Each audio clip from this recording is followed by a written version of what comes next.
Olá, amigos do Viva Voz. Estamos aqui de volta depois do Carnaval, né, da Semana de Carnaval, que eu tirei uma folguinha aí. Preciso de vez em quando, né?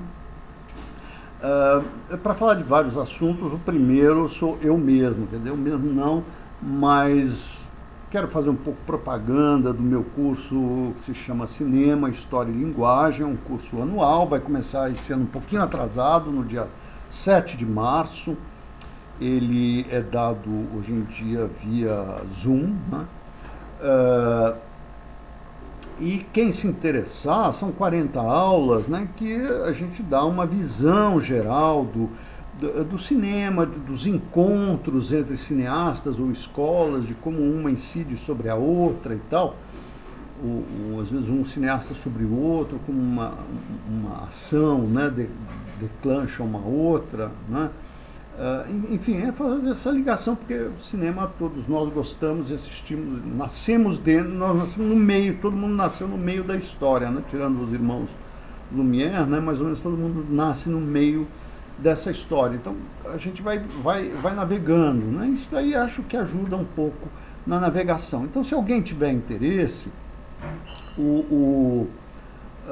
escreva na internet, né, para o e-mail cinegrafia@uol.com.br, certo?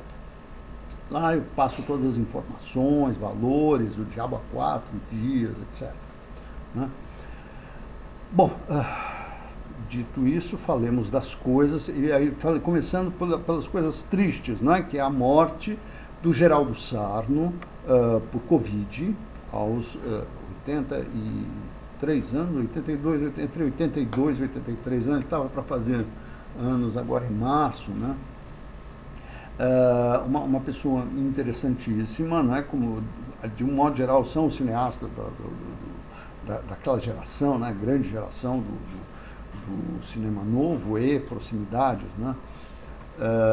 E o Sarno é um cineasta que ficou muito conhecido pelos seus documentários, né? O Viramundo, mais dele, mas ele tem inúmeros documentários muito importantes. Ele trabalhou muito com o Thomas Farkas, na famosa Caravana Farkas, então muito o Nordeste, né? Um especialista em Nordeste, né? E o engraçado, os longas dele, os filmes de ficção, Sítio do Pica-Pau Amarelo, Coronel Delmiro Gouveia, nunca chegaram a me comover, né? Mas esse Sertânia, que é o último filme dele, é uma obra-prima. Esse filme está no Belas Artes Cinema, né? Entrou no Belas Artes Cinema, e eu espero que fique algum tempo. O Belas Artes tem esse bom hábito de deixar os filmes por um bom tempo. E o Sertânia, ele vai falar de um cangaceiro que existiu mesmo, chamado Gavião. Ele não tem a importância, obviamente, de um Lampião, do Curisco, mas ele nem por isso ele é menos interessante. Aliás, em certos aspectos ele é mais interessante. Por exemplo, ele, sendo originalmente um cangaceiro, ele larga o cangaço em determinado momento, vem viver em São Paulo. Se eu bem estou lembrado, ele é até policial em São Paulo, volta para o cangaço depois, né? Então ele é visto num assim, preto e branco, parece quase alto contraste, belíssimo, né? Na agonia dele, né? Ele já agonizante, e a partir daí é que o Sarno visita a vida dele num filme deslumbrante. Filme desse, assim, de ser, dizer, poxa, né? Você cai da cadeira de tão bonito que é, né? De tão forte. Bom, o nosso outro personagem é o Billy Wilder, né? O grande Billy Wilder, cineasta absurdamente bom, né? O Billy Wilder tem várias coisas que estão aí, parece que é como se houvesse uma moda Billy Wilder no mundo, né? A Globoplay tem um documentário sobre ele, sobre a vida dele, onde ele fala muito. É muito interessante, porque ele, já velhinho, ele mantém aquele sotaque alemão, né, forte, pesado, né? E e ele fala muito da vida dele, das coisas que ele viveu, das dificuldades que enfrentou e tal, né? E ele é muito, muito interessante como personagem, muito gracioso, né? E vale a pena ver. É muito gostoso de ver o filme, né? Bom, o que eu diria mais sobre ele, é que o Billy Wilder é um contador de histórias absolutamente fantástico. Eu não digo só contador de histórias nos filmes. Fora dos filmes, ele não fica atrás.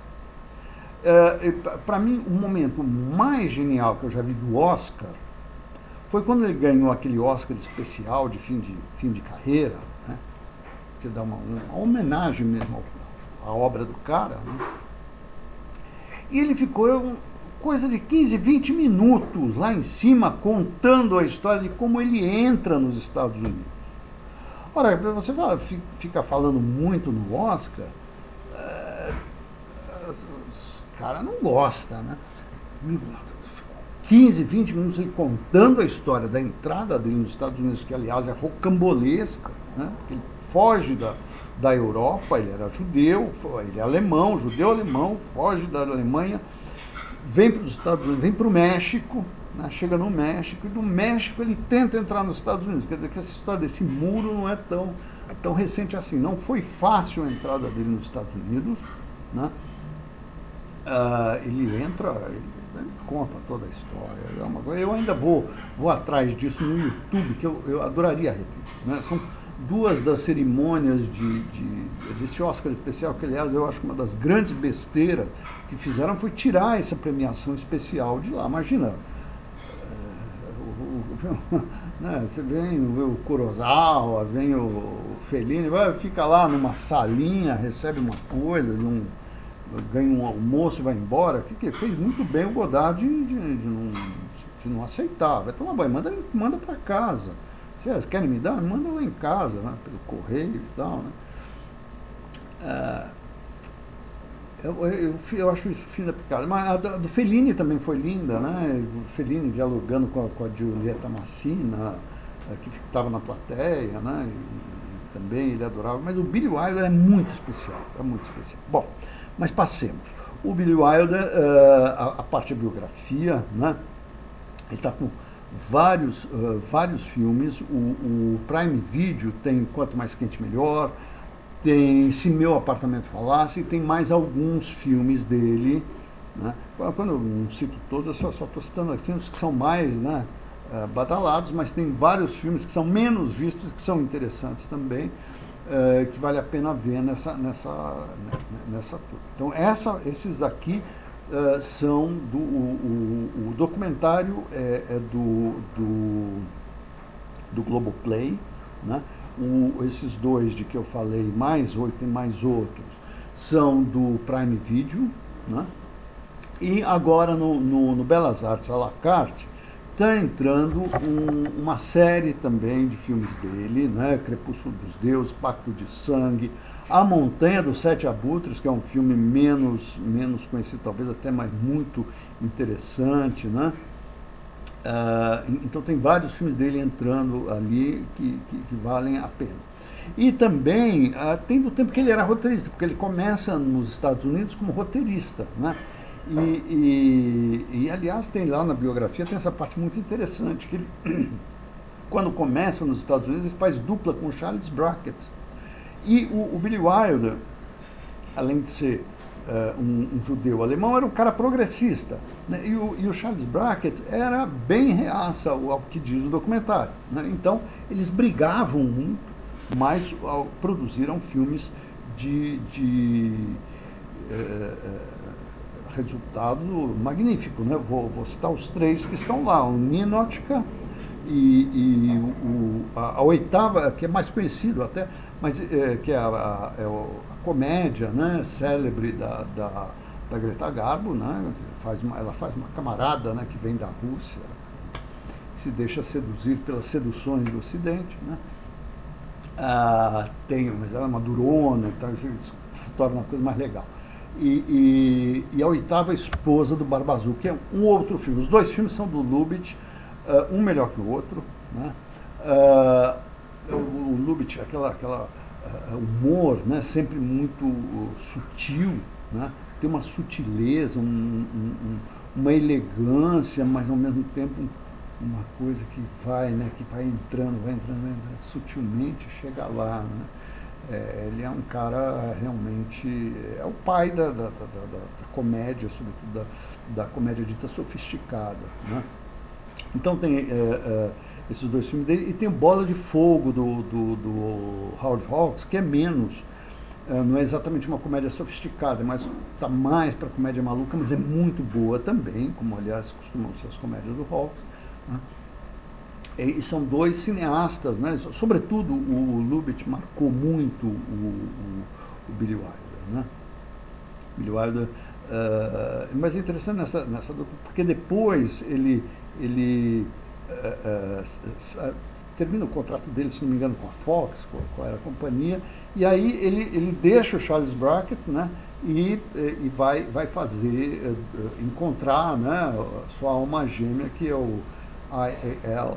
Diamond, né, que será roteirista de toda a grande fase dele dos anos 50, né, e 60. Né, que é essa dos 60 é menos apreciada depois ali de 63, 64, mas é muito boa também. Fedora, né, Amigos, Negócios à Parte. Bom, isso daí não estão em cartaz, não vamos deixá-los de lado por um tempinho, né? Quero chamar a atenção ainda, MUBI, né? MUBI, para o cinema do Ryusuke Hamaguchi, que agora tem lá a Zaku 1 e 2, né? O filme que está lá, né? Bom, o Hamaguchi tem feito filmes notáveis, como A Roda da Fortuna, o Drive My Car, que esse ano concorreu em Cannes, não sei eu por que não ganhou, porque bom, enfim, podia ser ele, podia ser o Benedetta, foi um ano forte de Cannes, né? Mas o Hamaguchi, ele tem uma coisa interessante, ele lembra em algum aspecto o Hong Sang-soo, em um outro aspecto o Eric Romer, né? Quer dizer, acho que eu vejo um pouco o Romer como até um pouco uma base, não é, para esses dois cineastas, mas diferentes, né? Agora, é um cinema também muito falado, né? É um cineasta da fala, né, também, e um cineasta de encontros misteriosos, inesperados, sabe? Os encontros são sempre de certa forma tortuosos, né? Mas nunca desinteressantes, né? Nunca desinteressantes. Ele é um dos grandes cineastas do presente, né? do momento atual. Realmente é um cineasta que vale a pena, então, para quem tiver um MUBI, dar uma olhada em Asako 1 e 2. Né? Eu vou ficar ainda no MUBI, para terminar aqui, porque eu quero chamar a atenção um pouco para um filme que o Ariel Schweitzer, do Cahiers du Cinema, escreveu a respeito, e eu fui ver o filme, e ele tem toda a razão, né? Também o filme Comment também dá uma atenção especial a esse filme. Se chama What We See when You Look the Sky. Eu acho que é isso daqui. Eu não me lembro direito. É um título. Eles botam o título. Não, mas esse título originalmente também é em inglês, né? Tem esse lado em inglês. Mas é um problema do MUBI, que todas as vezes você vê uns filmes, sei lá, Budi Salvo das Águas, você nem reconhece que é esse filme, porque eles botam um título em inglês, fica uma coisa estrambótica, né? Então, bota em português, eles botam a tradução, não é tão difícil traduzir o título, né? Eu não sei o que leva eles a esse tipo de escolha, mas enfim, para resumir, vamos ao assunto, né? Porque bom, ao longo dos últimos anos eu tenho falado muito, né, que às vezes o cinema brasileiro O cara vai, pega, batalha, vai fazer um filme, você vê o filme, o que, que é? Um Boy Meets Girl, a moda de 1930, pô. Por que o cara está fazendo isso? Né? O que, que interessa? Né, o mundo pegando fogo, vai fazer um drama, uma comedinha, um draminha burguês, assim, burguês no mau sentido, né? Coisa fora de época, fora de mais ou menos tudo, né? Esse georgiano, o diretor georgiano, Alexander Koberitze, ele, ele, ele faz um Boy Meets Girl, né? Mas é um Boy Meets Girl muito original, que começa com assim, depois mostra uma escola, primeiro uma saída de escola, e de repente você está lá diante desse lugar, né? E aí aparece a perna de um rapaz que vai para um lado, assim, né? E a perna de uma moça que vai para o outro lado, né? Mais os pés mesmo, né? Daí eles se voltam, esbarram um no outro, dizem, ai, desculpa, eu me enganei, eu ia para cá, mas eu vou para lá. Aí dali a pouco eles fazem o mesmo movimento em direção contrária, né? Aí chega uma hora e eles descobrem, opa, escuta, você é a mulher com quem eu sonhei a vida inteira, quer dizer, não fala isso, mas você percebe isso daí, né, que eles são os caras feitos, né, um para o outro, a maneira de 1930 mesmo, né? E aí eles marcam um encontro para o dia seguinte, né? Mas aí você entra no registro meio tarde demais para esquecer, que não tem nada a ver com tarde demais para esquecer. Mas é o seguinte, eles nunca vão se encontrar, nenhum dos dois virá um encontro. Como isso acontece? Ela está chegando, ela está feliz e tal, ela chega e quando ela chega em casa, o narrador entra e diz, 3 amigos, alguns amigos falam com ela. Quem são os amigos? O primeiro é uma planta, né, uma muda. Depois aparece uma câmera de segurança. O terceiro amigo é um cano de água, né? Um cano desses que desce a água da chuva e tal. E eles vão dizer para ela, olha, você não vai encontrar esse rapaz. E o rapaz não vai te encontrar. Porque vocês são vítimas de um feitiço. E ela entra em casa. Eu não me lembro bem se é por entrar em casa, enfim, algo acontece que ela não ouve o quarto amigo, que era o vento. E o vento diria como fazer para desfazer o feitiço, né? Então, chega o dia seguinte, ela acorda diferente, o rapaz acorda completamente diferente, né? E eles obviamente não vão se reconhecer. Bom, tudo bem, né? Ó, história besta, né? Pode até ser. Mas a filmagem não é, né? A filmagem não é nada besta, a filmagem é fantástica, né? Momento a momento, ele é muito original, a narração é original, mesmo o fato de ter narrador, ele trata isso de uma maneira original, mas tudo o que acontece com ambos, e ambos já não são ambos, porque tem outra aparência, né? Não só é marcado por uma delicadeza muito grande, uma delicadeza que esse mundo já não tem, tanto mais que a Geórgia está ao lado da Ucrânia, onde o pau está comendo de maneira horrorosa, né? Mas lá é um filme dedicado à paz, à beleza, à convivência, aos seres, aos entes, aos cachorros, aos rios, à natureza, aos homens, a uma espécie de convivência ao esporte, ao futebol, porque o rapaz era futebolista originalmente, e a cidade, estamos às vésperas de uma Copa do Mundo e a cidade quer ver os jogos, né? Quer ver os jogos de tal time ou de tal outro time, todos se reúnem em alguns lugares, tem 3 ou 4 lugares na cidade, onde as pessoas vão para ver o telão, né? Enfim, ele vai contando pequenas coisas, quase de uma maneira documental, né?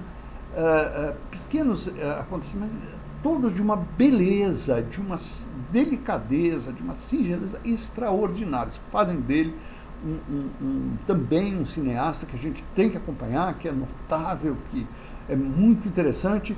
E depois do filme ainda tem uma entrevista com uma moça do Film Comment também, bem interessante. E ele está mostrando essa cidade que é a terceira maior cidade da Geórgia, né? Então ele se fixou nessa cidade, né? Uma cidade muito bonita. Se não era bonita, ele a fez bonita, né? É uma ponte, é um cachorro, um banco, um velhinho. Cada coisa te faz bem, né? Faz bem, um filme que você faz bem assistir. Num mundo onde tanta coisa te faz mal, e faz bem sem, não é, né? Que você, não, então é alienado. Não, não é também. É muito forte, é muito interessante. Bom, hoje eu falei pelo carnaval, falei pela outra semana, gente, então até a semana que vem com o filme do dia. Não esqueçam de assinar o filme do dia aí, que é de graça e tal, né? Eu fico por aqui e, se tudo der certo, estarei na semana que vem. Abraço geral.